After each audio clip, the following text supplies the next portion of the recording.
राजकुमार कुमार सेन जो अभी अभी राजा बना था, वो बहुत क्रूर और अभिमानी था। उसे प्रजा के सुख दुख से कोई मतलब नहीं था। अभी अभी उसके पिता राजा के मर जाने से उसको राजगद्दी मिल गई थी। मंत्री सुमंत सेन को बहुत चिंता थी कि ये राजकुमार प्रजा के बारे में कुछ भी नहीं सोचता और सिर्फ अपने ही सुख की चिंता इन्हें रहती है।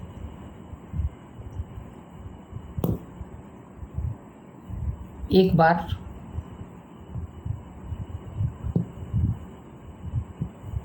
राजकुमार ने मंत्री सुमंत सेन से कहा कि रथ तैयार करवाइए, हम समुद्र की ओर घूमने चलेंगे। सुमंत सेन ने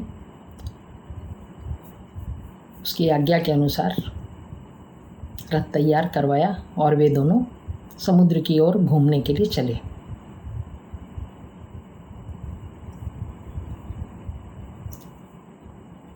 विशाल समुद्र के पास पहुंचकर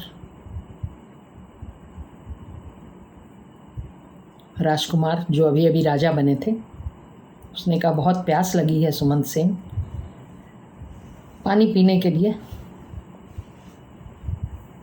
रथ को रुकवाओ। रथ रुका, राजा उतरे, मंत्री उतरा, चुल्लू भर के पानी पिया। वो खारा पानी समुद्र का थू थू करके थूक दिया और मंत्री से कहा कि राजमहल चलो, बहुत प्यास लगी है। लौटते समय एक छोटी नदी रास्ते में मिली। पानी देखकर फिर पानी पीने की इच्छा जागृत हो गई राजा की और उतरकर उसने फिर चुल्लू में पानी लेकर पिया और इतना मीठा और शीतल जल था कि राजा बहुत खुश हो गया और मंत्री से कहा कि सुमंत सेन, ये छोटी सी नदी ने कितना मधुर जल पिलाकर प्यास को शांत किया है, कितना अच्छा जल है इसका। सुमंत सेन तो हाजिर जवाब था, बहुत व्यवहारिक था। उसने समय सोचकर और राजा से कह डाला कि महाराज, विशालता नहीं देखी जाती, गुणवत्ता देखी जाती है।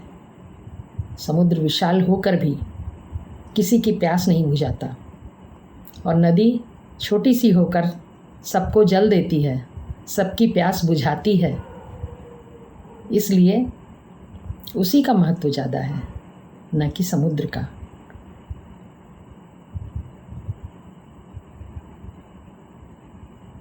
देने से कोई बड़ा बनता है, रख लेने से नहीं। समुद्र के पास तो बहुत जल है, किंतु जल होने से ही वह बड़ा नहीं हो सकता, क्योंकि वह जल किसी को भी नहीं देता। नदी सबको जल देती है, सबकी प्यास बुझाती है, इसलिए वही सार्थक है। अचानक ही राजा उदास हो गया। तो बोले, आप उदास क्यों हो गए? बोले, सुमंत सेन, तुमने मेरी आंखें खोल दी। मैं तो नींद में ही था, मैंने कभी भी नहीं सोचा अपनी प्रजा के बारे में, अपने राज्य के बारे में, और अपना ही अपना सोचता रह गया। मैं किसी को कुछ नहीं देता, किसी का भला नहीं करता। राजा होकर भी सब धन अपनी तरफ ही और सिर्फ अपने बारे में सोचता हूँ। राजा अब अपने राज्य में जाकर अपनी राज्य के बारे में और प्रजा के बारे में नई नई योजनाएं बनाने लगा और उन योजनाओं पर काम करना शुरू किया उसने और अपनी प्रजा को सुखी किया।